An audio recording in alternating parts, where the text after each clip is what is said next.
धन्यवाद. सर्वप्रथम रयत शिक्षण संस्थेच्या विषयी मी जे काय ऐकलं त्यांनी मी खूप इम्प्रेस झालेलो आहे, कारण त्याची सगळी लॅबोरेटरी आणि त्याचा इतिहास हा खूपच चांगलाच आहे म्हणजे. आणि मी आज खरं म्हणजे बोलणार आहे तो म्हणजे विवेकवाद, विज्ञानवाद, वैज्ञानिक दृष्टिकोन याच्याविषयी बोलणार आहे. आणि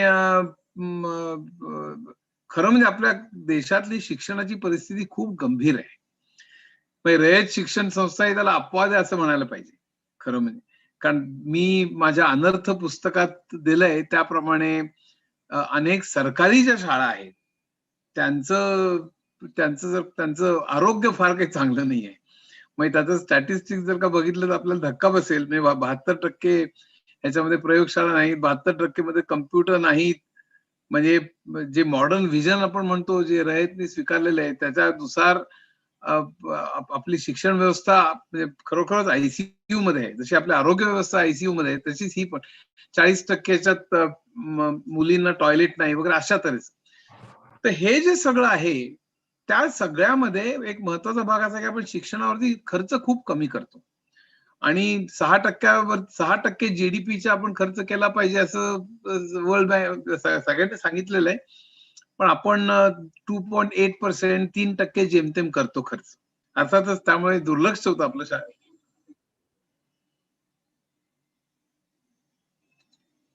त्यामुळे आपलं या सगळ्या गोष्टींकडे दुर्लक्ष होतं. आणि मग आपल्या शाळांकडे म्हणजे शाळांमधले जे विद्यार्थी आहेत, म्हणजे 8वीतल्या मुलाला 5वीतला येत नाही, 5वीतल्या मुलाला 2रीतला येत नाही वगैरे असं जे सगळं आहे ते सगळं मग सुरू होतं. म्हणजे त्याच्याविषयी मला खूप जास्त बोलता येईल. पण मला आज बोलायचे ते म्हणजे आपल्याकडे सायंटिस्ट का नाहीत? गेल्या 100 वर्षात आपल्याकडे उदाहरणार्थ एकही नोबेल लॉरेट नाहीये किंवा असं का झालं? तर असं होण्याचं कारण असं आहे की आपल्याकडे एक तर लॅबोरेटरीज नाहीत मेजॉरिटी शाळांमध्ये. आहेत त्या एकदम प्रचंड फक्त कॉर्पोरेट शाळा किंवा कॉर्पोरेट कॉलेजेसची गोष्ट वेगळी, पण बाकीच्या बहुतांशी शाळांमध्ये चांगल्या सुसज्ज लॅबोरेटरीज नाहीयेत. आणि त्या सगळ्या मध्ये म्हणजे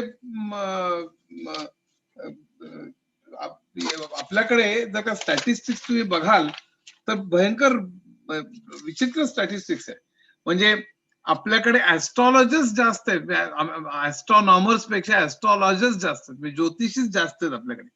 इनइक्वॅलिटी एवढी आहे की 40 ते 50% लोकांचं मुलांचं मेंदू हा पहिल्या 5 वर्षात डेव्हलप होतो, पण त्यात कुपोषण एवढं असतं की त्यांचा मेंदू डेव्हलप होत नाही. त्यामुळे ते पुढे कसं शिक्षण घेणार आणि पुढे काय त्यांचं होणार हा आणखी एक अतिशय वेगळा मुद्दा आहे. आपण सायंटिफिक रिसर्च वरती जीडीपीच्या फक्त 1% खर्च करतो. चायना 1.9% करतं, अमेरिका 2.75% करतं. मला काही आणखीन आकडेवारी सांगतो, नंतर मी मूळ विषयाकडे येतो. आपल्याकडे अनेक म्हणजे 10 लाख लोकसंख्येमागे जे सायंटिस्ट म्हणजे वैज्ञानिकांची संख्या आहे ती अमेरिका किंवा इंग्लंडमध्ये 79 आहे दर मिलियनच्या मागे, म्हणजे दर लाखांच्या मागे. सायंटिस्टची संख्या अमेरिका किंवा इंग्लंडमध्ये 79 आहे, रशियामध्ये 58 आहे, चीनमध्ये 18 आहे, ब्राझीलमध्ये 14 आहे, आणि असं चिलीमध्ये 7 आहे, केनियामध्ये 6 आहे, पण भारतात 4 आहे. हे लक्षात ठेवा. हे सांगण्याचं कारण नंतर येणार आहे. Number of patents per million, म्हणजे दर मिलियन मागे आपली पेटंट्स किती आहेत बाबा आपल्याकडे, तर अमेरिकेमध्ये 910 आहेत पर मिलियन पॉप्युलेशन. अमेरिकेमध्ये 910 आहेत, जर्मनीमध्ये 2288 आहे, जपानमध्ये 3716 आहेत, साऊथ कोरियामध्ये 4451 आहे, चीनमध्ये 541 आहेत, ब्राझीलमध्ये 34 आहेत, भारतात 17 आहे. हे सांगण्याचं कारण काय की ब्रिक्स देशांमध्ये सुद्धा की युरोप किंवा अमेरिका कुठलेही देश घेतले तर आपला नंबर सगळ्यात खाली लागतोय. याचं कारण असं की एक तर आपल्या शाळांची आणि याची परिस्थिती मी सांगितलं, आपण शिक्षणावर भर देत नाही. पण दुसरा महत्वाचा भाग मला सांगायचा ज्याच्यावर मी आज खरं म्हणजे बोलणार आहे तो म्हणजे आपल्याकडे वैज्ञानिक दृष्टिकोन फार कमी आहे. सायंटिफिक टेम्पर ज्याला म्हणता येईल तो आपल्याकडे फार कमी आहे. आपल्याकडे दैववाद, नशीब, अंधश्रद्धा, पुनर्जन्म, धार्मिक मारामाऱ्या ह्याच्यातच आपण प्रचंड गुंतलेलो आहोत.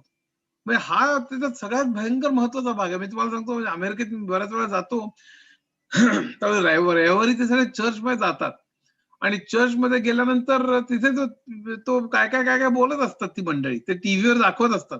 ते जे बोलत असतात त्या कित्येक गोष्टी पटणाऱ्या न पटणाऱ्या काही काही असतं. म्हणजे आता प्रत्येक धर्मामध्ये त्या गोष्टी आहेत. ते सगळं ते ऐकतात बरं का. म्हणजे पृथ्वी 6,000 वर्षापूर्वी सुरू झाली असं बायबल म्हणतं वगैरे असं सगळं. पण परत आल्यानंतर MIT, स्टॅनफोर्ड सगळीकडे व्यवस्थित संशोधन करतात. ते घरी आणत नाहीत, ते प्रयोगशाळेत आणत नाहीत. आपण ते घरी आणतो, आपण प्रयोगशाळेत आणतो, आपण रस्त्यावर आणतो. आपल्या सगळ्या आयुष्यामध्ये संबंध अंधश्रद्धा आणि दैववाद हा आपल्या सगळ्या आयुष्यावर सावली टाकू नये हे लक्षात ठेवा. कम्प्युटर नवीन आणल्यानंतर आपण नारळाने पूजा करतो. सॅटेलाइट सोडताना सुद्धा इस्रोचेच वैज्ञानिक पहिल्यांदा हे बघतात, म्हणजे पूजा बिजा करतात आणि काय काय करतात.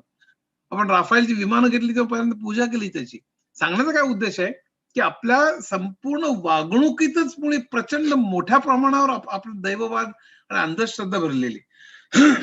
तर हा जोपर्यंत आपण हा कल्चरल हा म्हणजे एक तर खर्च केला पाहिजे, प्रयोगशाळा असला पाहिजे, हा एक भाग झाला. पण दुसरा आपल्याकडे वैज्ञानिक दृष्टिकोन जोपर्यंत आपण स्वीकारत नाही तोपर्यंत आपली प्रगती होणार नाही, हे मला मांडायचं. आणि त्याकरता मी थोडस विवेचन करणार आहे. म्हणजे आता वैज्ञानिक दृष्टिकोन म्हणजे काय, तर आपण कुठली गोष्ट ऑब्झर्व करतो आणि ते ऑब्झर्व केल्यानंतर का असं घडलं असेल ह्याची कारणं शोधतो आणि ते म्हणून का हा प्रश्न विचारतो आपण. हा प्रश्न जर का आपण विचारला नसता ना तर माणसाची प्रगतीच झाली नसती. म्हणजे 1400 कोटी वर्षापूर्वी विश्व निर्माण झालं, 450 कोटी वर्षापूर्वी पृथ्वी, 375 कोटी वर्षापूर्वी पहिला जीव, आणि उत्क्रांती होत होत होत माणूस निर्माण झाला. 1,00,000 वर्षापूर्वी माणूस निर्माण झाला. आणि त्याने नंतर प्रश्न विचारला की समोर त्याला इंद्रधनुष्य दिसत होतं, ढग गडगडत होते, विजा चमकत होत्या, समुद्राला ओहोटी भरती होती, ज्वालामुखी होता, भूकंप होता. त्यांनी का हा प्रश्न विचारला आणि या का हा प्रश्न विचारल्यानंतर हे ऑब्झर्वेशन मधनं का हा प्रश्न विचारल्यानंतर कारण मीमांसेचा शोधत गेला आणि त्यातून विज्ञान निर्माण झालं. त्या विज्ञानाचा आपल्या आयुष्यात फायदा काय होईल असं करत त्यांनी तंत्रज्ञानाचा शोध लावला आणि तो एकत्र राहायला लागला. आणि एकत्र राहिल्यानंतर त्यांनी समाजाचे जे काही नियम निर्माण झाले त्यातनं अर्थशास्त्र, समाजशास्त्र, तत्वज्ञान, अँथ्रोपॉलॉजी अनेक शास्त्र निर्माण झाली. आणि मग त्यांनी आयुष्याचा अर्थ लावायला सुरुवात केली. त्यांनी एक्सप्रेस करायला सुरुवात केली आणि त्यातून संगीत, साहित्य, चित्रकला हे सगळ्या कला निर्माण झाल्या.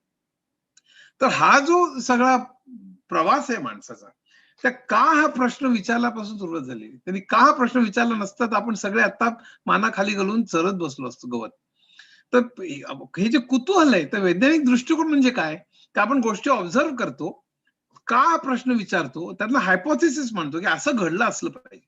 मग ते हायपोथेसिस टेस्ट करतो आपण आणि टेस्ट केल्यानंतर त्याची थिअरी बनते. आणि मग ती थिअरी बनल्यानंतर आपण ते थांबत नाही. ती थिअरी बनल्यानंतर आपण पुन्हा तरी सुद्धा ऑब्झर्व करत राहतो. आणि ऑब्झर्वेशन मध्ये समजा काही वेगळं आढळलं तर आपण आपली थिअरी बदलतो, ह्याला विज्ञान म्हणतात. आणि ती पुन्हा ही बदलत बदलत जाते. म्हणजे अनेक उदाहरणं आहेत. म्हणजे आता पृथ्वी सूर्याभोवती फिरते असं पहिल्यांदा सगळ्याला का, आपण पूर्वीच्या काळाचा माणूस कल्पना करा. आपण तुम्हाला सांगतो ते कसं असतं, हे बॅलन्स असतं. पूर्वीच्या काळचा तुम्ही माणूस जर का विचार केला तुमच्या लक्षात येईल की समोर दिसतंय तर आपल्याला सूर्य उगवतोय, मावळतोय, त्यांना पृथ्वी भोवती सूर्य फिरतोय असं वाटत असणार. का त्यांनी ऑब्झर्व केलं होतं, त्यांचं हायपोथेसिस मांडलं आणि त्यामुळे थेरी मांडली की सूर्य पृथ्वीभोवती फिरतो. पण नंतर जसं ते लक्षात आलं आणि त्यांनी नंतर आणखी ऑब्झर्वेशन केली आणि ती मी अरिस्टॉटल आणि टॉलेमीनी थेरी मांडली होती की सूर्य पृथ्वीभोवती फिरतो.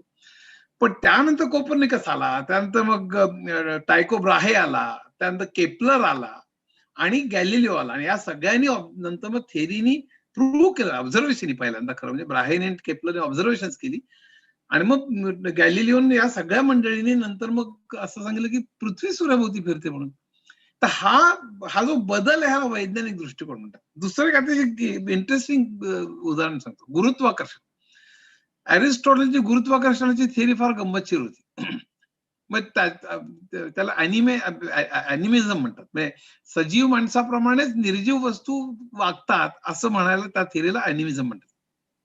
की वरनं आपण खालनं वर दगड फेकला की खाली काय येतो, तर म्हणजे माणूस घरापासून बाहेर गेला की तो संध्याकाळी परत येतो ना, म्हणजे बहुतांशी बरेच लोक येतात, पण संध्याकाळी परत येतो ना, तसं म्हणे खालनं वर दगड फेकला की तो खाली येतो. मग त्यांनी कारण शोधण्याचा तरी का प्रश्न विचारला होता लक्षात घ्या.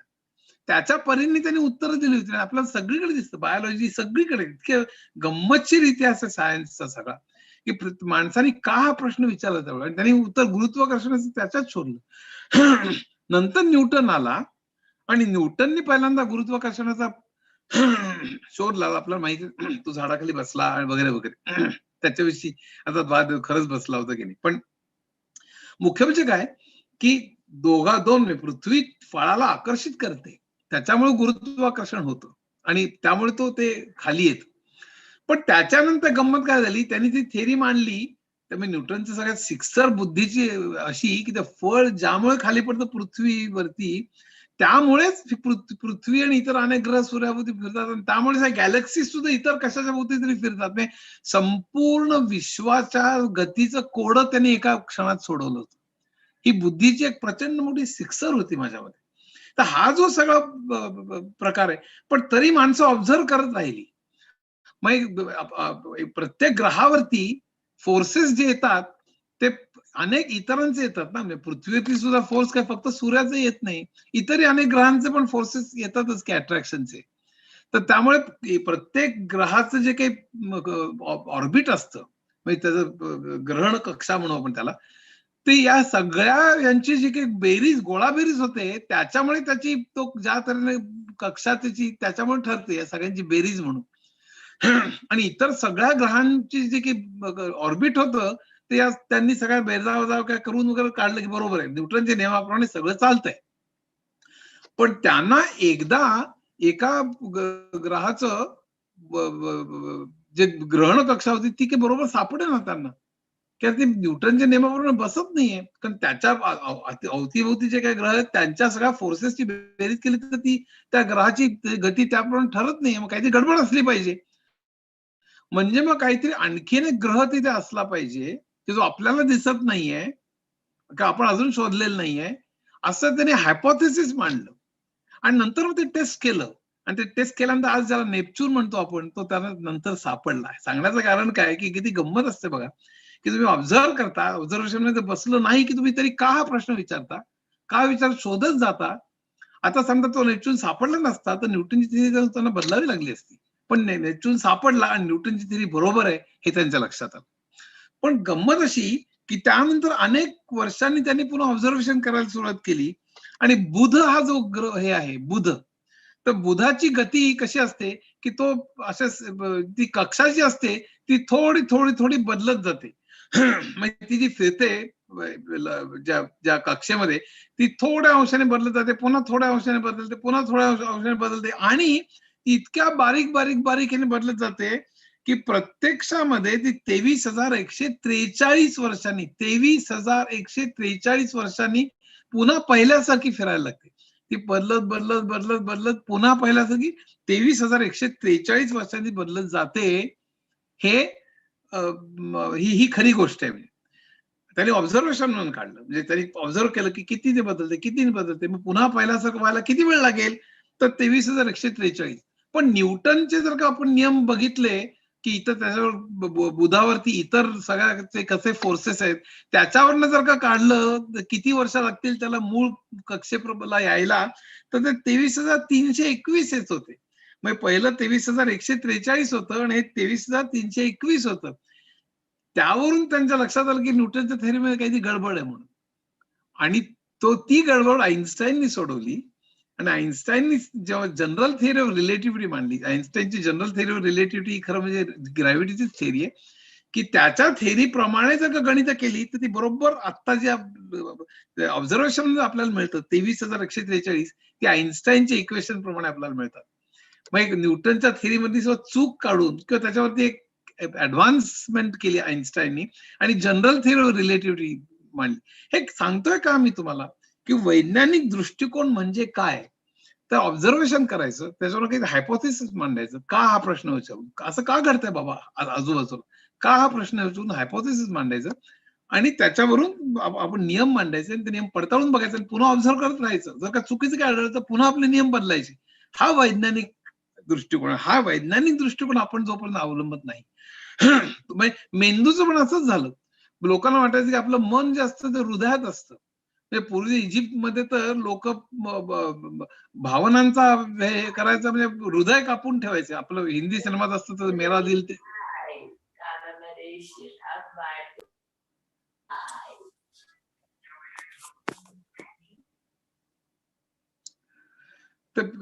इजिप्तमध्ये ते हृदय कापून ठेवायचे आणि मेंदू मेंदू फेकून द्यायचे. त्यांना काही फार महत्व माहित नव्हतं. नंतर अर्थातच मेंदूच्या याच्यात थोडंफार काहीतरी तथ्य असलं पाहिजे, भावनांशी संबंध असला पाहिजे, मनाशी संबंध असला पाहिजे, असं लोकांच्या लक्षात यायला लागलं. पण त्याची गंमत अशी झाली की 1848 साली एकदा व्हर्माउंट, अमेरिकेमध्ये व्हर्माउंट नावाच्या ठिकाणी रेल्वेच्या बोगद्याचं काम चाललेलं होतं आणि तिथे सुरुंग लावण्यात आले ते बोगदा फोडण्याकरता. आणि तिथे फिनियस गेज नावाचा एक फोरमन होता आणि अनेक कामगार तिथे काम करत होते. संध्याकाळची वेळ होती. त्यावेळी दिवे, त्यावेळी रस्ते असं भयंकर सोयी नव्हत्या, मोटार गाड्या नव्हत्या. तर त्यावेळेला एक सुरुंगात लोखंडी दांडा एक उडाला आणि तो चटकन आला आणि तो फिनियस गेजच्या गालातनं जाऊन त्याच्या मेंदूतनं बाहेर डोक्यात खुपसून राहिला. मग अडकून बसला चक्क. तो विवळला, तो बेशुद्ध पडला. पण लोकांना काय करावं ते की कळेना. मग एका बग्गीमध्ये त्याला बसवला, शेजारच्या गावात बसवला. तिकडले दुसऱ्या दिवशी तिकडले त्यावेळेचे डॉक्टर आले, काय ते पालापाचोळा लावला असेल त्यावेळेचं काय औषधं वगैरे. पण तो दांडा काढला आणि नंतर तो फिनियस गेज 11 वर्ष जगला. हेच मुळी पहिल्यांदा आश्चर्य. पण त्यानंतर त्याचा स्वभाव बदलला. पूर्वी प्रेमळ होता, तो आता रागीट झाला. अशा अनेक स्वभावात बदल झाले. मग त्यांच्या लक्षात आलं, मग त्यांनी मेंदूच्या कुठल्या भागातून ती सळई गेली होती याचा अभ्यास केला. आणि मग त्यांच्या लक्षात आलं, अरे याचा अर्थ मेंदूच्या आणि भावनांचा संबंध असला पाहिजे. मेंदूचा अगोदरच अभ्यास चालू झालेला होता. पण या फिनियस गेज नंतर न्यूरोलॉजी ज्याला म्हणतो आपण, त्याला खूप मोठी चालना मिळाली. आणि मग कारण शोधायला लागले. आज जे न्यूरो सायन्स आहे त्याची इतकी प्रचंड डेव्हलपमेंट झालेली. मला सांगण्याचा पुन्हा उद्देश हाच की काहीतरी ऑब्झर्व्ह करायचं, हायपोथेसिस मांडायचं, कारण शोधायची, थेरी मांडायची आणि ती टेस्ट करत राहायची. हे आपल्याकडे आयुर्वेद आणि होमिओपॅथी माझं हेच म्हणणं आहे. माझा कित्येक वेळ मी त्याची औषधं वापरतो मी स्वतः. हे जरा आवाज बंद केला तर बरं होईल. सर्वांना विनंती आहे की आपला माईक म्यूट वरती ठेवावा. तर आयुर्वेद आणि होमिओपॅथी मध्ये हाच प्रकार आहे की आपल्या अनुभवामुळे किंवा यांनी अमुक अमुक घेतलं, हा काढा घेतला की पोटातलं दुखणं थांबतं. तर हा अनुभव आहे, त्यामुळे आपण अनुभव नाकारणार का? तर मुळीच नाकारू नये. आपण ते मी जर अनुभव असेल तर घ्यायला हरकत नाही. प्रश्न असा की ते विज्ञान आहे का? विज्ञान तेव्हाच होईल की ज्या वेळेला दोन गोष्टी होतील आजच्या फार्मॅकॉलॉजी प्रमाणे. म्हणजे एक म्हणजे तो काढा घेतल्यामुळे पोटामध्ये काय रिॲक्शन होतात, केमिकल रिॲक्शन, हे सिद्ध केलं पाहिजे की त्याच्यामुळे आपल्याला बरं वाटतंय. हे पहिल्यांदा दाखवून दिलं पाहिजे. दुसरं म्हणजे ते जर का नाही दिलं तर होत नाही. त्याला प्लासिबो इफेक्ट म्हणतात. काही लोकांना द्यायचं, काही लोकांना नाही द्यायचं आणि त्याचे रिझल्ट पब्लिश करून ते पिअर रिव्ह्यूड हे करायचे. आणि हे जर का आपण केलं तर आपल्याला खरं कित्येक आदिवासींना हजारो वनस्पतींच्या औषधांची विषयी माहिती आहे बरं का. आपल्याला खऱ्या अर्थाने नुसतीच पेटंट्स मिळतील असं नाही, चांगली औषधं मिळतील.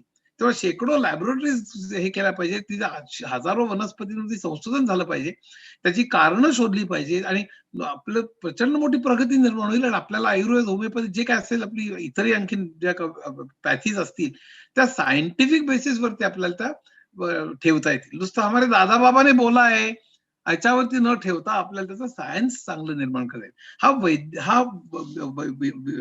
वैज्ञानिक दृष्टिकोन हा आपल्याला आपण हे केला पाहिजे.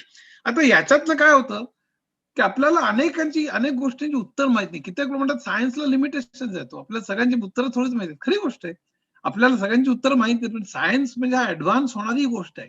कदाचित आणखी 100 कदाचित 1000 वर्षांनी सगळी उत्तर सापडली असतील असं नाही. आणि देवाची कल्पना तिथनच निर्माण होते किंवा धर्माची कल्पना तिथनच निर्माण होते. म्हणजे ज्याला फिअर ऑफ अननोन म्हणतात ना, म्हणजे आपल्याला जे माहित नाही त्याची भीती वाटणं, हा एक भाग. पण त्याच्यातनं देवाची निर्मिती होती की हा आपण एक कुठली तरी शक्ती असं आपण मानू. या निसर्ग कोणीतरी निर्माण केलाय त्याला मी देव म्हणतो असं जर काही कोणी म्हटलं तर मला विरोध नाही. पण त्याचं विद्रूप स्वरूप जेव्हा होतं दुसऱ्या धार्मिक युद्ध, दंगली, मारामाऱ्या वगैरे, ते तिथे मी येणार आहे की त्याचं काय, ती काय भानगड आहे. आणि माणसाला कंटिन्युटी लागते. आपण मरणार नाही, आपण जाणार आहे जगात, ते नाही. मग पुनर्जन्म जर का असेल तर पुनर्जन्म म्हणजे आपण पुन्हा चालू राहणार आहोत अनंत काळ, हे आपल्याला एक थोडी शाश्वती वाटते. त्यामुळे देव, धर्म आणि पुनर्जन्म यामुळे आपल्याला एक सुरक्षितता आहे, खोटी सुरक्षितता असते ती, पण ती वाटायला लागते माणसाला. आणि ती खरं म्हणजे भीतीतनं निर्माण झालेली असते ती सुरक्षितता. पण त्यामध्ये एक हे आहे, म्हणजे माझं स्वतःचं मत असं की धर्म जो आहे तो आपण वैयक्तिक ठेवावा. तो सार्वजनिक आपण जेव्हा करतो, रस्त्यावर आणतो, तू या इमारतीत या वारी जा, मी या इमारतीत या वारी जातो, दोघे आपण शनिवारी एकत्र भांडू, रस्त्यावरून मारामाऱ्या करू, हे भयानक आहे. म्हणजे माझ्यावर रसेलचा भयंकर मोठा परिणाम आहे, इतर अनेक लोकांचा. माझ्याकडे खूप धर्माच्या इतिहासावर तुम्हाला सांगतो, धर्माच्या मुळे होणारा जे काही युद्ध आहेत आणि त्याच्या जी खून खराबा जो झालेला आहे, तो बाकी कशानेच झालेला नाही. ऍटॉमिक युद्ध, first world war, second world war, किस झाड की पत्ती, इतकी भयानक हानी आपल्याला. आणि सगळ्या धर्मांनी काय सांगितलं, प्रेम करा एकमेकांवर. सगळ्या धर्मांनी सांगितलं एकमेकांना मदत करा सगळ्यांनी. पण त्याच धर्माच्या नावाखाली हिंदू विरुद्ध मुसलमान, मुसलमान विरुद्ध ख्रिश्चन, मुसलमान विरुद्ध ज्यू, ख्रिश्चन विरुद्ध ज्यू, सगळे नुसते धर्म एकमेकांच्या विरुद्ध भांडून आतापर्यंत इतिहासात सगळ्यात मोठी अंधश्रद्धेला खत पाणी आणि प्रचंड मोठी मनुष्यहानी आणि युद्ध आणि द्वेष जर का पसरवला असेल, तर ज्याला ऑर्गनाइज रिलिजन म्हणतो मी, त्यांनी ऑर्गनाइज रिलिजन हा याचा अर्थ देव माणूस नाही, धर्म पाळूच नाही, अशातला भाग नाही. मी स्वतः पाळत नाही, हा वेगळा मुद्दा. पण जेव्हा तुम्ही त्यातली रिच्युअल्स, त्याच्यावर मारामाऱ्या, हा जो सगळा प्रकार तुम्ही करायला लागता, तेव्हा मात्र मला फार गंमत. त्याची एक तुम्हाला गंमत सांगतो, म्हणजे की आपल्या विश्वामध्ये बिलियन्स अँड बिलियन्स नावाचे कार्ल सेगानचं पुस्तक आहे बरं का. म्हणजे ज्याला आपण सूर्य मालिका म्हणतो तशा गॅलेक्सीज बिलियन्स आहेत, अक्षरशः ज्याला आपण अब्जावधी बिलियन्स आहेत, इतकं प्रचंड मोठं विश्व आहे. त्यातल्या एका गॅलेक्सी, एका सूर्यमालिकेमधल्या एका पृथ्वी नामक एका ग्रहावरती, आशिया नावाच्या एका खंडामधल्या, भारत नावाच्या एका देशामधल्या, उत्तर प्रदेश नावाच्या एका राज्यामधल्या, अयोध्या नावाच्या एका ठिकाणी अमुक अमुक चौरस मीटर वरती मध्ये या सर्व विश्वाच्या, म्हणजे बिलियन्स अँड बिलियन्स ऑफ तारे, ग्रह आणि सूर्यमालिका निर्माण करणारा सजीव, लाखो कोट्यावधी तऱ्हेचे सजीव आणि निर्जीव वस्तू निर्माण करणारा जो निर्माता आहे, तो या सगळ्या गॅलेक्सीज मधल्या, एका गॅलेक्सी मधल्या, एका ग्रहामधल्या, एका खंडामधल्या, एका देशामधल्या, एका राज्यामधल्या, एका शहरामधल्या या चौरस मीटर मध्ये जन्मला. याच्यावरून केस कोर्टात जाते, हे मला माझ्या बुद्धीच्या पलीकडलंच आहे. अरे हा विश्वाचा निर्माता ना, तर त्याच्यावर आपण कशावरती भांडतो. आणि कुठले मी धर्मावर म्हणजे बाजू घेत नाही, काही नाही. हा प्रश्न असा आहे या ठिकाणी, आणि सगळ्या धर्मात आहे बरं का, सगळ्या धर्मात अंधश्रद्धा प्रचंड मोठ्या प्रमाणात, सगळ्या धर्मात. आणि त्या सगळ्यामध्ये कशा तऱ्हेने एक्सप्लॉयटेशन आहे, मी त्याच्याकडे येणार आहे. पण माझ्या वैयक्तिक आयुष्यातले मी काही अनुभव सांगणार आहे. मी एकेकाळी मी पहिली गोष्ट स्वतः आता निसर्गाला देव मानतो आणि माणूस केलं धर्म मानतो. म्हणजे निसर्ग, तुम्ही जेव्हा सायन्स ऍडव्हान्स होतं तेव्हा निसर्गातले तुम्हाला नियम जास्त कळत जातात, म्हणजे तुम्ही देवाच्या जास्त जवळ जाता, असं माझं म्हणणं. ही खरं आयडिया पूर्वी फिलॉसॉफीमध्ये स्पिनोझा नावाच्या माणसाची होती, नंतर आईन्स्टाईननी तीच फिलॉसॉफी स्वीकारली. आईन्स्टाईनच्या मते आईन्स्टाईन सुद्धा निसर्गालाच देव मानत असे. मी माणूस केला धर्म मानतो. म्हणजे समजा एखाद्या मोठ्या देवळापुढे मी समजा 3 ते 4 तास उभा राहणार असेल आणि तिथे मी समजा 1000 रुपये टाकणार असेल, तर त्या 3-4 तासात मी कोणाला तरी शिकवीन गणित, एखाद्या आदिवासी मुलाला, आणि त्या 1000 रुपयामध्ये ज्याला परवडत नाही त्याला औषधं घेऊन देईन. मी माझ्या देवाकडे लवकर जातो, तुम्ही तुमच्या देवाकडे काय करायचं असेल ते करा, हे माझं साधं गणित आहे. पण याच्यामध्ये मी तसा पूर्वी नव्हतो. मी पूर्वी गणपतीच्या आरास बिरास करायचो, अगदी पितांबर घालून आणि सबंध आरती करायचो, सगळं पूर्ण शाळेत असताना. खरी घडलेली गोष्ट सांगतो. त्यावेळेला मला सावरकरांचा धडा मला वाचायला मिळाला, मनुष्याचा देव आणि विश्वाचा देव. आणि त्याने मी खडबडून जागो झालो. म्हणजे सावरकरांच्या काही मतांची माझे मतभेद असतील वेगळा मुद्दा, पण मला त्यांच्याविषयी अतिशय आदर आहे, त्यांच्या वैज्ञानिक दृष्टिकोनाच्या विषयी आणि इतरही काही गोष्टींच्या विषयी. तर ते विश्वाचा देव, मनुष्याचा देव, त्यांनी ते म्हणाले की माझ्या घराला लागलेली आग विझली म्हणून तुम्ही सत्यनारायण करता, पण त्यावेळी असं विचारा की आग लावली होती कोणी. आता आग लावली होती कोणी म्हणलं तर मी हबकलोच, म्हणजे याचा अर्थ आग सुद्धा देवानेच लावली होती. म्हणजे मग काय आपण त्याबद्दल त्याला फटकार देत नाही, कारण तो आग लावतोच नंतर विझली म्हणून आम्ही तुझी पूजा करतो, हे काय भानगड आहे, असं आपण विचारत नाही, त्याला जाब विचारत नाही. म्हणजे याचा अर्थ मग देव ही कल्पना आपणच निर्माण केलेली आहे. कल्पना करा ना, देवाची सुद्धा तुम्ही जर हे बघाल तर त्याला जो कान, त्याचं नाक, फार फार तर गणपतीने हत्तीचं हे बसवलेलं, पण त्याच्यात अँथ्रोपॉलॉजीमध्ये, आर्किओलॉजीमध्ये खूप गमती जमती आहेत. म्हणजे प्राण्याचं मुंडकं आणि खाली शरीर असं इजिप्तमध्ये, भारतामध्ये आणि कुठल्या देशात कसे निर्माण झाले याच्याविषयी फार इंटरेस्टिंग गोष्टी आहेत, पण त्यात नको शिरायला. बाकी सगळे देव बघाल तर ते सगळे छानपैकी आपल्या माणसासारखे माणसानेच निर्माण केलेत ना.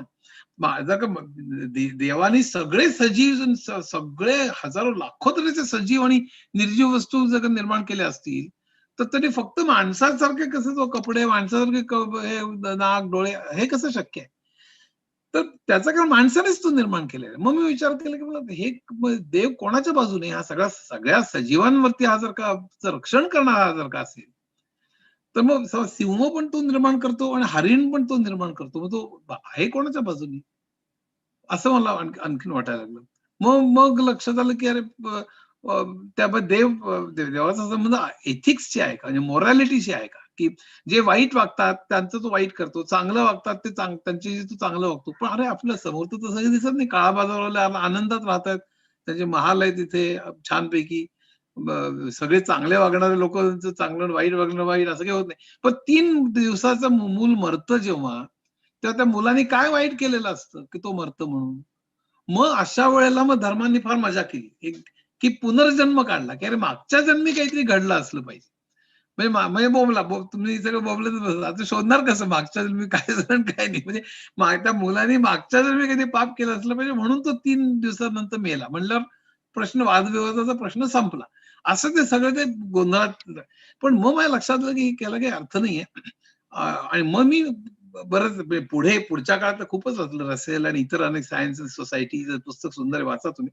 पण सायन्स अँड रिलिजन उत्तम आहे. पण नंतर लक्षात आलं की सायन्स, धर्माने, ऑर्गनाइज रिलिजन, देवावरती श्रद्धेला माझा विरोध नाही, अजिबात नाही. कित्येक लोकांचे असते, मला सुद्धा कित्येक असं वाटतं की काय अजब आहे निसर्ग. पण ऑर्गनाइज रिलिजन आहे, त्यांनी मात्र आपल्या समाजामध्ये जो द्वेष आणि जे संबंध पसरवले ते मात्र भयानक आहे, असं मला स्वतःला वाटतं. आणि मग मी ठरवलं की मी ह्याच्या नादी लागणार नाही. मग देवळं, ते रिच्युअल्स आणि ते हे उभं राहा आणि त्या दिवशी हे करा, त्या दिवशी ते करावं. आणि त्यानंतर आयुष्यामध्ये, माझ्या आयुष्यात खूप संकट आली, पण त्यानंतर मात्र मी कुठल्याच प्रार्थनास्थळी गेलो नाही, कुठल्याच धर्माच्या. तर हा एक खूप दुसरं तुम्हाला सांगतो, म्हणजे आपण नेहमी लोकांचे ना नुसते फोटो लावतो घरी. सावरकरांचे फोटो घरी लावणार मी चिकार बघितलेले, पण सावरकर गाईला उपयुक्त पशु म्हणायचे. ते म्हणायचे की भाकड गाई ठेवून करायचं काय.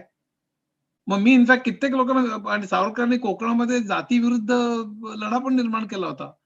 पण मी कित्येक लोकांच्या घरी फोटो बघायला म्हणतो, तुम्ही मूर्तीपूजा करता का, सत्यनारायण करता का, ते म्हणजे हो. मग सावरकरांचा फोटो काढून टाका. आपण विसंगत वागतो, दुटप्पी वागतो. ज्या सावरकरांनी समुद्रामध्ये उडी घातली, म्हणजे स्वातंत्र्य करता म्हणा किंवा काय जे काय, पण त्याच समुद्राकडे डोळे लावून माझ्या मुलाला अमेरिकेला तू कसं नेशील, ने मदती ने मातृभूमी, मातृभूमी म्हणजे अमेरिकेला, असं म्हणत आपल्या मध्यमवर्गीय लोक बसलेले असतात की आता अमेरिकेला ने बाबा कसं तरी करून. आपण घरी फोटो सावरकरांचे लावायचे. तर हा जो सगळा दुटप्पीपणा आहे, किंवा जातपात पाळायची आणि घरी फोटो लावायचे, तर हे आपण करू नये असं मला सुचवलं. त्याचबरोबर नंतर मला पु ल देशपांडे, आपण नेहमी, कालच पु ल देशपांडेंची होती, सगळ्या लोकांचे पु ल देशपांडेचे प्रचंड मेसेजेस आले, पण पु ल देशपांडेंचं मी 1-0 मी मध्ये पु ल देशपांडेंचं काय आहे मी मुद्दामून वाचून दाखवणार आहे. थोडं लांब आहे, 2-3 मिनिटं जातील, पण फार महत्वाचं आहे. आपण पु ल देशपांडे नुसते हसवणारे हे ते वगैरे म्हणतो, पण पु लंनी काय म्हणून ठेवलं सांगतोय. त्यांचं वाक्य कोट करतोय मी, 1-0 मी मध्ये. एक तर धर्म, ईश्वर, पूजा पाठ यात मला कधी रस वाटला नाही. शिल्पकारांचे कौशल्य म्हणून मला मूर्ती पाहायला आवडतात. समजू लागलेल्या वयापासून माझा कोणत्याही मूर्तीला नमस्कार घडलेला नाही. पुनर्जन्म वगैरे थोतांडांवर माझा विश्वास नाही. देव धर्म या कल्पना धूर्त सत्ताधाऱ्यांनी दहशतीकरता वापरलेल्या आहेत. याविषयी मला यत्किंचितही शंका नाही. आपल्या देशात इतके संत जन्माला येण्याच्या ऐवजी ऐहिक जीवनाला विज्ञानाचे अधिष्ठान देणारे शास्त्रज्ञ निर्माण झाले असते तर हा देश अधिक सुखी झाला असता. मला कुठल्याही संतांपेक्षा अनेस्थेशियाचा शोध लावून वैद्यकीय शस्त्रक्रिया वेदनाहीन करणारा संशोधक हा अधिक मोठा वाटतो. विज्ञान जन्मजात श्रेष्ठ कनिष्ठत्व मानत नाही. सत्याचे दर्शन घडवणाऱ्या वैज्ञानिकांचा, देवाचे नाव घेणाऱ्या धर्मगुरूंनी आणि त्यांच्या दहशतीखाली असणाऱ्या अडाणी राजे लोकांनी सगळ्यात अधिक छळ केला आहे. धर्म करणाऱ्या लोकांचे सत्याचे आणि वास्तवाचे शत्रू नसतील. मग ते बायकांना नवऱ्याच्या चितेवर जाळतील, नरबळी देऊन आपले राजमहाल आणि देवळे टिकाऊ करतील, कोणाला अस्पृश्य म्हणतील, कोणाला वाईट टाकतील, काय वाटेल ते करतील. धर्म आणि पंथाचा दुराभिमान माणसाचे रक्त सगळ्यात अधिक सांडलेले आहे आणि या साऱ्या खटाटोपातून शेवटी नवे हुकुमशाह उदयाला येताना दिसतात. पण आपला इतिहास हा मुख्यत्वे राजे लोकांनी मुलूक बळकवण्यासाठी केलेल्या लढायांचा, जयापराजयाचा वगैरे असा आहे. नेत्यांना विष्णू, बुद्ध आणि ख्रिस्ताच्या पंक्तीला नेऊन बसवणारे नेते निघाले. अशाही देशात बुद्धीला आणि निश्चित पुराव्याला साक्ष देऊन काही लिहिण्याने बोलणे गुन्हा ठरतो. त्यातून आपल्या देशात नाममहत्वाला फार मोठे स्थान आहे. नामस्मरणाने तरुण जाता येते ही श्रद्धा. कुठे जाता येते आणि तरणे म्हणजे काय ह्याचा विचार नाही. अंधश्रद्धा समाजात कुठलीही घटना पारखून घेण्याची शक्तीच उरत नाही. भाषेचा वापर मूठभर लोकांच्या स्वार्थासाठी भरमसाठ रीतीने केला जातो. उच्चार आणि आचार याच्यात मेळ नसल्याने कोणालाही दुःख होईल. विटाळ होऊन माणसाला दूर लोटायचे. पुन्हा वेद श्रेष्ठ ते श्रेष्ठ, ते धडाधड पाठ म्हणणारे त्याहूनही श्रेष्ठ, त्यांना शासनाच्या वतीने शाली पांगणारे आणखीन श्रेष्ठ. सकाळी रेडिओ लावला की देव दिनांचा वाली असल्याचे कोणी ना कोणी ताला सुरात सांगत असते आणि गॅलरीत असलेल्या समोरच्या कचऱ्याच्या ढेकात बेवारशी पोरे शेडे पोके शोधून काढताना दिसतात. या देवावर आणि सत्तेवर असलेल्या माणसांवर विशेषणांची खैरात चालू असते. दुर्दैवाने वास्तवाला विशेषणे मंजूर नसतात. कल्पना रम्यतेला मात्र ही ती पोषक ठरतात. अस्पृश्य मानल्या गेलेल्यांना हरिजन म्हटले की जादूचं मंत्र म्हटल्यासाठी अस्पृश्यता नष्ट होईल असे मानणे किंवा स्त्रियांना देवता म्हणल्यानंतर त्यांची गुलामी नष्ट होईल असे धरून चालणे हे असल्या वास्तवापासून दूर असलेल्या कल्पना रम्यतेचे लक्षण आहे. पुण्याच्या फुले मंडईच्या भिक्षुकी विरुद्ध सत्यशोधकांच्या नावावर टिच्चून वगैरे कधी कुठल्या शंकराचार्यांचं नाव ऐकले नव्हते. त्यांची 1,500 रुपये भरून पाद्यपूजा करायला भक्तांचा क्यू लागतो. आमच्या सेक्युलर भारताच्या पंतप्रधान त्यांच्या दर्शनाला जातात. मंदिरे, चर्चेस, मशिदी यांचे उत्पन्न भरमसाठ वाढते आहे. यातून आपण विशिष्ट जातीचे किंवा पंथाचे अनुयायी या अहंकाराशिवाय पदरात काहीही पडत नाही. या साऱ्या वास्तविक सामाजिक वास्तवाकडे पाहिले की प्रबोधन हा शब्दच निरर्थक वाटायला लागतो. खुर्ची जाईले भयाने ग्रस्त असलेले नेते, श्रीमंती जाईले भयाने अस्वस्थ असलेले धनिक आणि असहायतेने निदान देव तरी आपल्या मदतीला येतो की काय हे पाहू म्हणणारे दरिद्री लोक असाच देखावा दिसतोय. वैचारिक आधुनिकतेचा समाजाला स्पर्शही झालेला दिसत नाही. शेवटी हेच खरे असं वाटायला लागतं. हे तुम्हाला सांगतो, हे पुलंचं इतकं परखड हे लोकांपर्यंत जात नाही. आपल्याला बटाट्याची चाळ, पुलंची भाषणं, हसवणं हे सगळं माहित असतं. पण पुलं आपले जसं मी सावरकरांचं सांगितलं, पुलंचं सांगितलं, तसंच विवेकानंदांचं पण आहे. आपल्याला जी प्रतीक उभी करतात आपल्या समोर, ती म्हणजे काही भगवी ड्रेस घालून कुठल्या धर्माचा प्रचार करणारे अशी प्रतीक आपल्या डोळ्यासमोर उभी करतात, ती सगळी खोटी आहेत. त्याबद्दल मी साताऱ्याचेच दत्तप्रसाद दाभोळकरांचं विवेकानंदांवरचं भाषण आहे ते सगळ्यांनी जरूर जरूर जरूर ऐकावं आणि अनेकदा ऐकावं. अप्रतिम भाषण, त्यांचं पुस्तक पण सुंदर आहे. मग त्यात काही तुम्हाला त्यातलं हे सांगतो, म्हणजे आपल्याला अपुरी एकांगी आणि विकृत ओळख करून दिली विवेकानंद. ते परिवर्तनाच्या चळवळीतले खरं म्हणजे अग्रेसर होते. मी समाजवादी आहे, मी साधू नाही, मी संत नाही, मी गरिबांविषयी मला प्रेम वाटतं असं त्यांनी म्हटलंय अनेक वेळेला. आजचा हिंदू धर्म म्हणजे धर्म नव्हे, तो सैतानांचा बाजार आहे असं विवेकानंदांनी म्हटलेलं आहे. जे त्यांनी इस्लामचा अनेकदा गौरव केलेला आहे. तुम्हाला आश्चर्य वाटेल सगळं ऐकून. हे सगळं सांगण्याचं कारण इस्लाम कसा चांगला आहे, हिंदू वाईट असं काही माझं म्हणणं नाही. माझं म्हणणं आपल्यासमोर मांडण्यात येणारा प्रतिमा आणि प्रत्यक्ष सत्य काय आहे हे तुमच्या त्यांनी म्हटलेलं की दारिद्र्य, रूढी, परंपरा, अंधश्रद्धा आणि अज्ञान यांच्या गाळात रुतून बसलेल्या 20 कोटी हिंदू, मुसलमान, ख्रिश्चन भारतीयांना बाहेर काढणं हे मी माझं कर्तव्य समजतो. त्यांचे भूपेंद्रनाथ नावाचे भाऊ होते, ते 81 वर्षापर्यंत जगले. विवेकानंद 39 वर्षापर्यंत जगले. भूपेंद्रनाथ अंडरग्राऊंड झाले होते, जेलमध्ये गेल्यानंतर अमेरिकेत जाऊन त्यांनी पीएचडी केली. त्यांनी नंतर एक पुस्तक लिहिलं विवेकानंदांवरती, माझा समाजवादी भाऊ म्हणून. तुम्हाला आश्चर्य वाटेल त्यात. आणि महात्मा फुलेंनी जेवढी उडवली नसेल तेवढी खिल्ली विवेकानंदांनी ज्योतिषाची उडवलेली आहे. म्हणजे विवेकानंदांच्या ग्रंथाचे 10 खंड बेलूर मठाने प्रसिद्ध केलेले आहेत. त्यातल्या 10व्या खंडामध्ये पान 130 मध्ये ते म्हणतात, आकाशात जे गोळे आहेत ते गोळे आपल्या आयुष्यावर परिणाम करतील असं मानणं इतका मूर्खपणा कुठलाही नसेल. म्हणजे आपल्याला माहित नाही विवेकानंदची ही बाजू आपल्याला सांगितली जात नाही. अमेरिकेतल्या एका भाषणात त्यांनी एक राजाची गोष्ट सांगितली. एकदा एक राजाकडे एक ज्योतिषाला म्हणाला की मी तुमचं भविष्य हे करतो, सांगतो आणि तुम्हाला काही फार आता आयुष्य लाभणार नाही असं तो म्हणाला. तो प्रधान चतुर होता. तो प्रधान लगेच राजाला त्या ज्योतिषाला म्हणाला की तुमची कुंडली काय, तुमचं भविष्य सांगा ना. मग तो म्हणाला की मला 13 वर्ष अजून आयुष्य आहे आणि मी अमरनाथच्या यात्रेला जाईन आणि नंतर मला मृत्यू येईल वगैरे असं तसं. मग त्या प्रधान हुशार होता, तर एक तलवार घेतली, त्या ज्योतिषाचं मुंडकं उडवलं. म्हणाला बघा 13 वर्ष जगला का आत्ता मेला. मग त्या ज्योतिषाला कसा काही अर्थ नाहीये हे त्यांनी ताबडतोब सांगितलं. विवेकानंदांचा चमत्कारावर अजिबात विश्वास नव्हता. त्यांनी 3 लेख लिहिले त्याच्यावरती. 15 जानेवारी 1893, 30 नोव्हेंबर 1893 आणि डिसेंबर 1896 थिओसॉफिकल सोसायटीमध्ये, आणि 30 नोव्हेंबर 1893 ला मुदलियार यांना पत्र लिहिलंय. सगळ्यांमध्ये हा चमत्कार हा जो प्रकार आहे, अंधश्रद्धा आहे, ह्याला काहीही अर्थ नाही असं त्यांनी एक सांगितलं. आणखी एक विवेकानंदांची गोष्ट सांगतो, विवेकानंदांवरती थांबवतो मी, की बेसिकली त्यांनी त्यांच्या 3ऱ्या ग्रंथात 7व्या पानावरचा एक किस्सा आहे. एक ते विवेकानंद आपल्या शिष्यांबरोबर बसले होते आणि त्यावेळी एक गोरक्षक मंडळ त्यांच्याकडे आलं. त्यामुळे आम्ही गोशाळा चालवतो आणि आम्हाला पैसे हवेत. तर विवेकानंद म्हणाले पैसे कितीतरी पैसे भरपूर मागितले त्यांच्याकडे. तर विवेकानंद म्हणाले की नाही, याच्यापेक्षा मध्य प्रदेशमध्ये आता माणसं मरतायत तिथे दुष्काळाने, तुम्ही त्यांना पैशाची मदत आहे, मदतीची गरज आहे, त्यांना तुम्ही मदत करा असं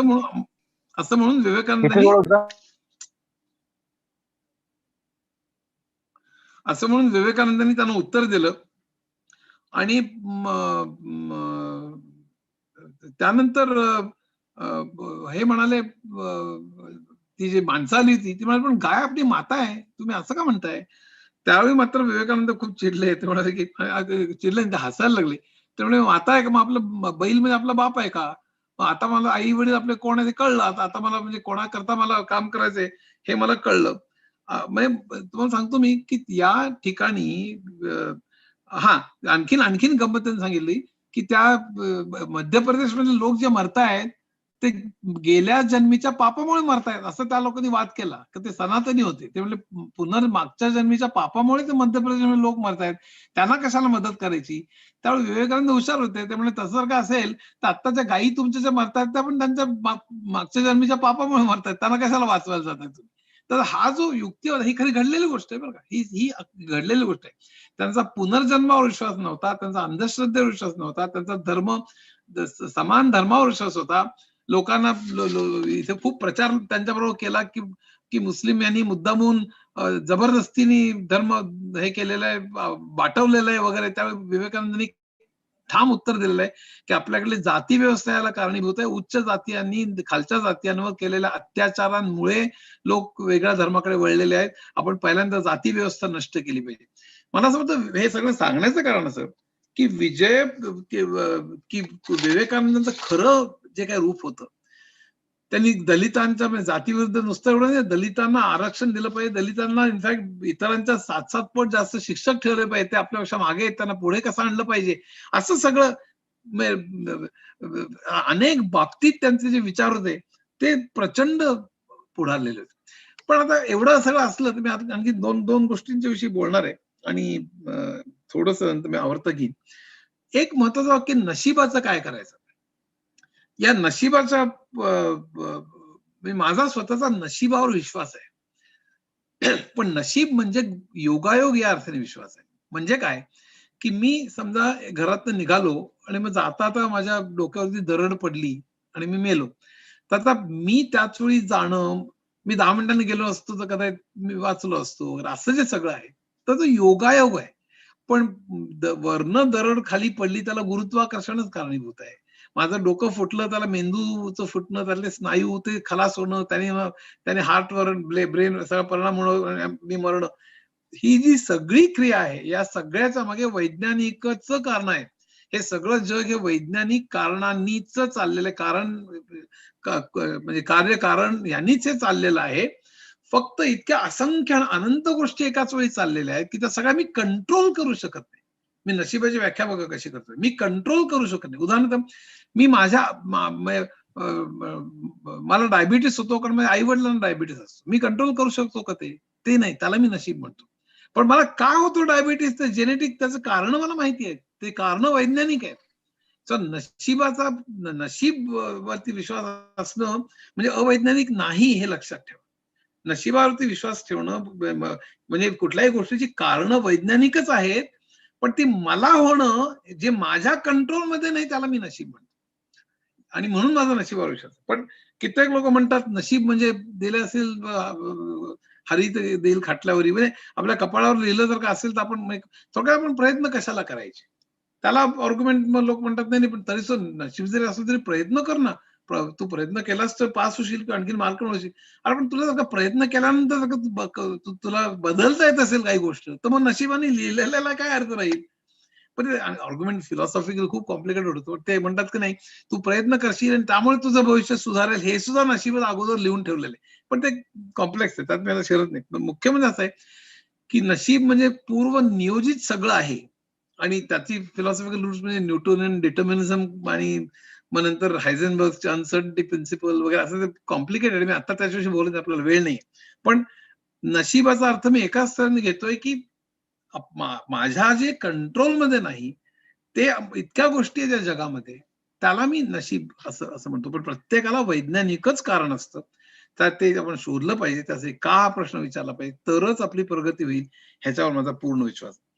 आता या या सगळ्यामध्ये एक आपण लक्षात ठेवलं पाहिजे की हे जे हे आहे म्हणजे अध्यात्म नावाचा एक प्रकार भयंकर आहे. ते बाबा, अनेक बाबा लोक मागे लागतात, मग गंडे काय बांधतात, हजारो रुपये काय खर्च करतात. हे हे सगळं थोथांड आपण थांबवलं पाहिजे. कारण धर्म, मला हा निसर्ग एवढा प्रचंड ग्रेट आहे की निर्मितीच मला प्रचंड आनंद आणि कौतुक, आणि मी त्यांनी विस्मयकारक आहे सगळं. आणि त्यामुळे मला एक कुठली तरी शक्ती आहे काही असं मला वाटलं. आणि मी माझा एका अगम्य अशा शक्तीवर विश्वास आहे असं कोणी म्हणलं तर मला तर की मी विरोध करेन अशाला भाग नाही. त्याचं जेव्हा अतिशय वाईट रूप बाहेर येतं, त्याच्यावर माणसं एकमेकांचा द्वेष करायला लागतात, मारामारा युद्ध करायला लागतात, एकमेकांचे खून करायला लागतात, आणि त्याच्या चालीरीती रूढी, त्याच्यात प्रचंड पर्यावरणाचा ऱ्हास, प्रचंड वेळेचा ऱ्हास. आपल्याकडे तर एक सण येतो मग दुसरा मग तिसरा संपतच नाही. आणि ते सगळे सण म्हणजे गणपती म्हणा तुम्ही, गणपती म्हणा, दहीहंडी म्हणा, किंवा कुठलेही सण बघा, त्या सगळ्या सणांना राजकीय पक्षाचे की ही याची दहीहंडी मोठी की त्याची दहीहंडी मोठी, त्यात सुद्धा सगळे हितसंबंध गुंतलेले आहेत. माणसाला कसं गुंतवून ठेवायचं पहिल्यांदा, याचा गणपती सगळ्यात मोठा. ते पीके मध्ये बघितलं तर तुमच्या लक्षात येईल की 500 रुपयाचा सगळ्यात मोठा का 5,000 रुपयाचा मोठा, 500 रुपयाचा असेल जास्त चांगला पावतो का वगैरे, असं असं सगळं आहे. त्यामुळे मला असं वाटतं हा खूप विचार करण्यासारखी गोष्ट आहे. माझ्यामध्ये अध्यात्मची डेफिनेशन मी अशी करतो की अध्यात्म म्हणजे मी स्वत्व आपण विसरणं. खरं एरिक फ्रॉम नावाचा ग्रेट सायकोलॉजिस्ट होऊन गेला, त्याची सगळी पुस्तकं आपण वाचली तर आपल्याला कळेल. म्हणजे निसर्ग आणि समाज, आपल्या भोवती जो निसर्ग आहे आणि समाज, इतर सगळे लोक आहेत, त्यांच्या हितामध्ये आपण स्वतःचं हित बघणं म्हणजे अध्यात्म असं मला स्वतःला वाटतं. म्हणजे थोडक्यात पर्यावरणाचं रक्षण करणं आणि माणुसकीनी इतरांचा विचार करणं, सर्वांचा उद्धार, सर्वांची प्रगतीचा विचार करणं म्हणजे अध्यात्म असं माझं मत आहे. अध्यात्म ह्याच्या उलट आत्ता काय सांगतात सगळे बाबा लोक बघा की अध्यात्मवाले सगळे, की तुम्ही आत बघा, बाहेर बघू नका. आता बेकारी प्रचंड वाढलेली आहे, विषमता भयंकर वाढलेली आहे. आता 1% भारतीयांकडे खालच्या तळातल्या 70% लोकांच्या 64% पेक्षा जास्त पैसे आहेत, असं आत्ताचा ऑक्सफॅमचा रिपोर्ट सांगतो. लक्षात घ्या, 1% लोकांकडे तळातल्या 70% लोकांच्या चौपटीपेक्षा जास्त संपत्ती आहे भारतामध्ये. पण तुम्ही बघू नका, तुम्ही बेकार जरी तुम्ही त्याच्याकडे लक्ष देऊ नका, का हा प्रश्न विचारू नका. तुम्ही आत बघा, आत बघून स्वतःच थोडक्यात ते तुम्हाला आत्मकेंद्रीकरायला शिकवत आहेत. ते तुम्हाला स्वार्थी बनवायला शिकवत आहेत, की तुम्ही बाहेरच्याकडे फार बघू नका.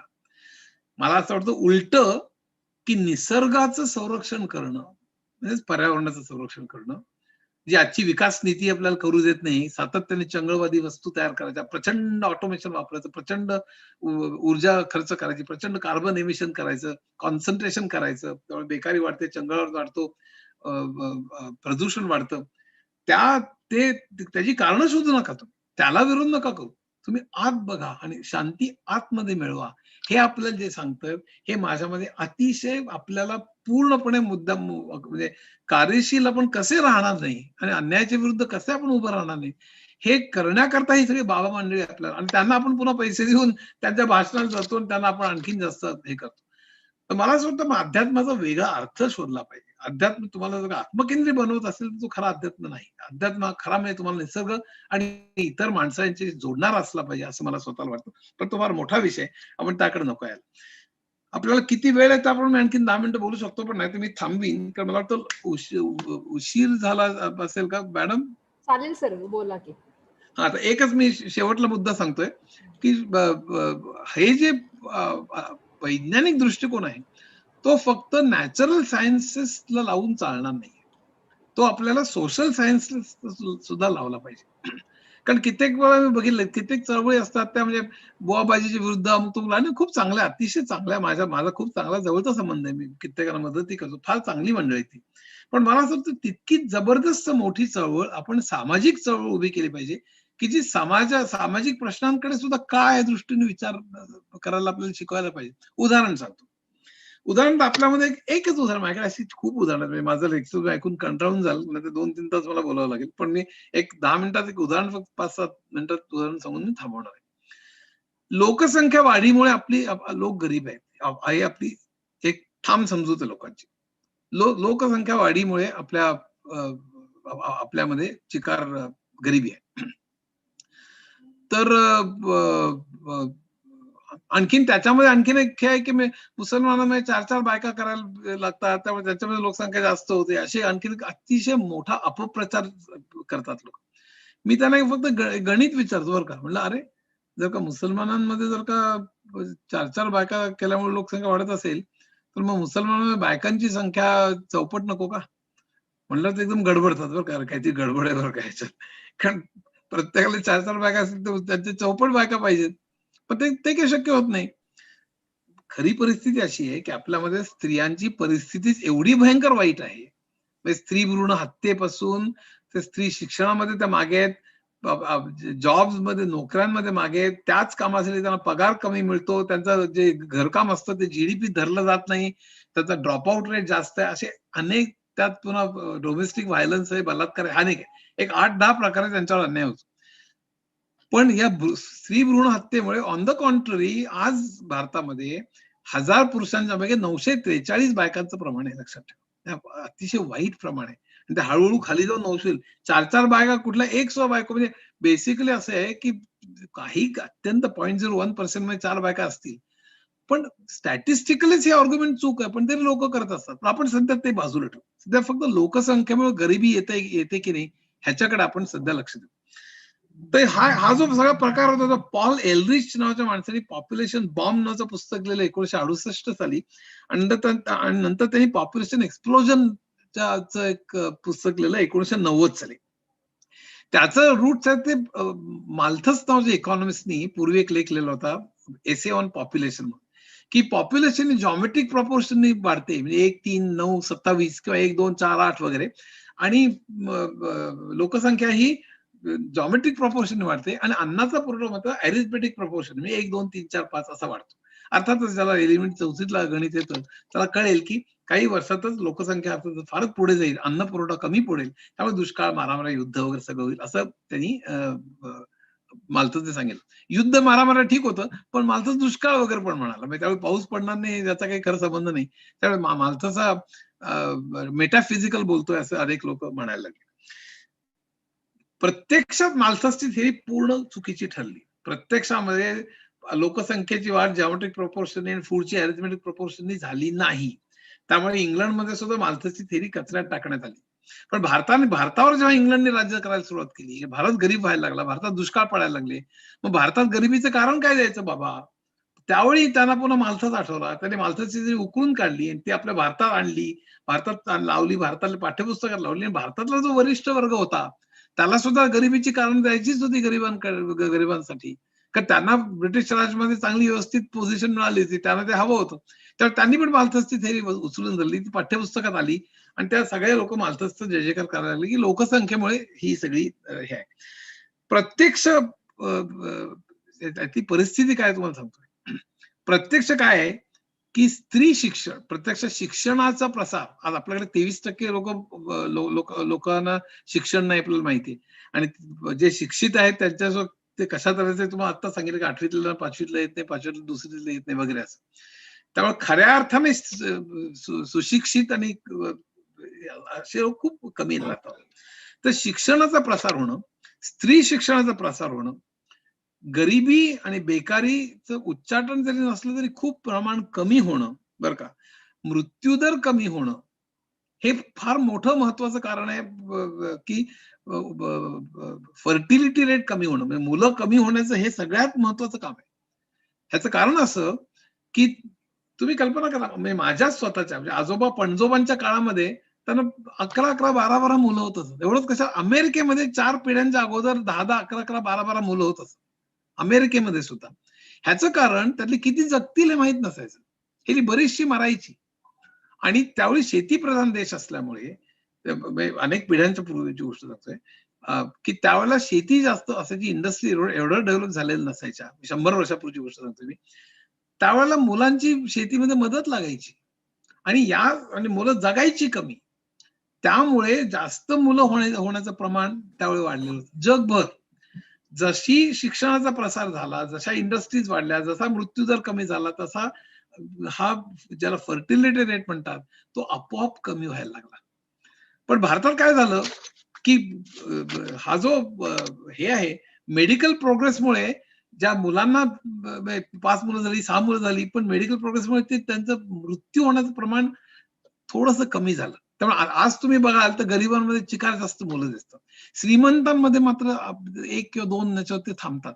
ह्याचं कारण त्यांना हा जो प्रकार आहे. आणि तिसरा फार महत्वाचा मुद्दा की आपल्या वृद्धापकाळात काय सोशल सिक्युरिटी जिथे आहे, अमेरिकेत, इंग्लंडमध्ये, युरोपमध्ये अनेक, जिथे तुमचे वृद्धापकाळात सुद्धा पेन्शन आणि इतर सगळ्या सोयी असतात, त्यांनी सुद्धा मिळवलेलं भरपूर असतं, ते वेगळ्या घरात राहू शकतात, ते आपल्या मुलांवर अवलंबून नसतात. आपल्याकडे तसं नाही, ते आपल्या मुलांवर अवलंबून असतात, म्हणून ते जास्त मुलं होऊ देतात, त्यातली काही जगतात.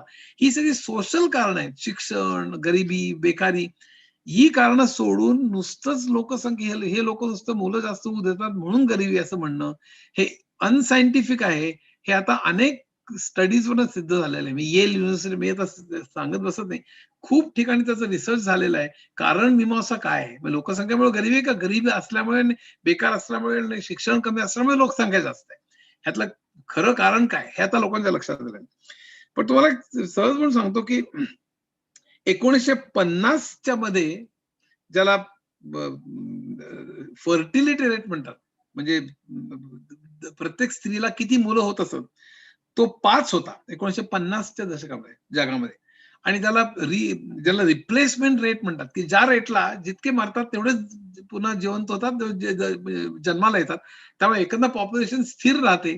तो जो रिप्लेसमेंट रेट आहे तो 2.1 आहे. 2.1 म्हणजे 2.1, जर का प्रत्येक बाईला 2.1 मुलं झाली तर जगाची लोकसंख्या जेवढी कमी होईल तेवढीच पुन्हा नवीन रिप्लेस होईल आणि त्यामुळे लोकसंख्या वाढणार नाही. 2.1 हे लक्षात ठेवा. त्यामुळे 1950च्या दशकात हा आकडा 5 होता, 1970च्या दशकात तो 4 झाला, 1980च्या दशकात तो 2.8 झाला, 2017 साली तो 2.4 झाला, 2040 सालापर्यंत 2001 होईल, म्हणजे रिप्लेसमेंट रेट एवढा होईल 2000, आणि त्यानंतर तो घसरत जाईल आणि तो इतका की 2021 सालापर्यंत तो 1.7 होईल, इतकी की अनेक देशांची लोकसंख्या घटेल. जपानची लोकसंख्या 12.8 कोटीवरनं 5.3 वरती येईल, म्हणजे निम्म्यापेक्षा कमी होईल. इटालीची 6.1 कोटीवरनं 2.8 कोटी होईल. 23 देशांची लोकसंख्या निम्म्यापेक्षा कमी होईल. चीनची 1400 कोटीवरनं 14 बिलियन वरनं 3.2 कोटी होईल. म्हणजे प्रचंड मोठ्या प्रमाणात लोकसंख्येमध्ये घट होईल. हा आता या क्षणाला लोक उलटे अनेक शास्त्रज्ञ की लोकसंख्या वाढवायची कशी काही काळानंतर ह्याचा विचार करतायत, हे लक्षात ठेवा. ह्याचं कारण असं की 2040 मध्ये, हे फार काही दूर नाहीये, जेव्हा पॉप्युलेशनचं डेमोग्राफिक जेव्हा लोक अभ्यास करतात त्याचं 1-2 वर्षाचं करत नाही आणि ती 1-2 वर्षात बदलत पण नाही. तर त्यामुळे हा जो सगळा प्रकार आहे तर तो आणखीन 10-20 वर्षात आपल्याला वेगळ्या त्याचा ट्रेंड करावा लागेल, नाही तर आपल्याला लोकसंख्या प्रचंड कमी होईल असं उलट त्यांना वाटतंय. या पॉप्युलेशन मध्ये सगळ्यात महत्वाची गोष्ट असते की पॉप्युलेशन फक्त महत्वाची असते, पॉप्युलेशन डेन्सिटी महत्वाची असते. त्या डेन्सिटीमध्ये एक म्हणजे पॉप्युलेशन पर एरिया. म्हणजे समजा 2 देश आहेत आणि त्या 2 देशांमध्ये लोकसंख्या, एका देशात लोकसंख्या जास्त दुप्पट आहे, एका देशाच्या दुसऱ्या देशामध्ये लोकसंख्या दुप्पट आहे आणि त्या दुसऱ्या देशामध्ये जमीन मात्र म्हणजे सुपीक जमीन तिप्पट आहे समजा, तर आपण त्या दुसऱ्या देशाला गरीब म्हणू का? मुळीच नाही, कारण जमीन तिप्पट आहे. तर लोकसंख्या पर लँड ह्याला पॉप्युलेशन डेन्सिटी म्हणतात. आता बेल्जियम, पाकिस्तान आणि सोमालिया या 3 देशांचा अभ्यास लोकांनी केला तर बेल्जियम हा रिचेस्ट आहे त्यातला, पाकिस्तान मध्ये आणि सोमालिया भयंकर पुअर आहे. पण बेल्जियमची मात्र पॉप्युलेशन डेन्सिटी सगळ्यात जास्त आहे, म्हणजे तिथे पर हेड जमीन सगळ्यात कमी आहे. मग तिथे जर का जमीन सगळ्यात कमी असेल पर हेड तर बेल्जियम खरं सगळ्यात गरीब असायला पाहिजे, तसं नाहीये. बेल्जियम सगळ्यात श्रीमंत आहे, पाकिस्तान मध्ये त्याच्यामध्ये आहे. आणि तर त्यामुळे ते फक्त विदिन पाकिस्तान बलुचिस्तान मध्ये लोएस्ट पॉप्युलेशन डेन्सिटी आहे, म्हणजे तिथे खूप जमीन आणि लोक कमी आहेत. मग बलुचिस्तान खूप जास्त प्रगत असला पाहिजे, पण पाकिस्तानमध्ये बलुचिस्तान सगळ्यात जास्त बॅकवर्ड आहे, हे लक्षात ठेवा. हे सगळं अनेक ठिकाणी आपल्याला दिसून येतं. पाकिस्तान आणि बांगलादेश ह्याचं तर मी तुम्हाला सांगतो की पॉप्युलेशन डेन्सिटी ही पाकिस्तानची ही 4 म्हणजे 1/4 म्हणजे पाकिस्तान मध्ये चिकार जास्त जमीन आहे, लोकसंख्या आणि लँडचं प्रमाण बांगलादेशच्या 1/4 आहे. म्हणजे पाकिस्तान तर आणखीन हे पाहिजे, श्रीमंत पाहिजे अगदी, की एका माणसाच्या मागे एवढी जमीन.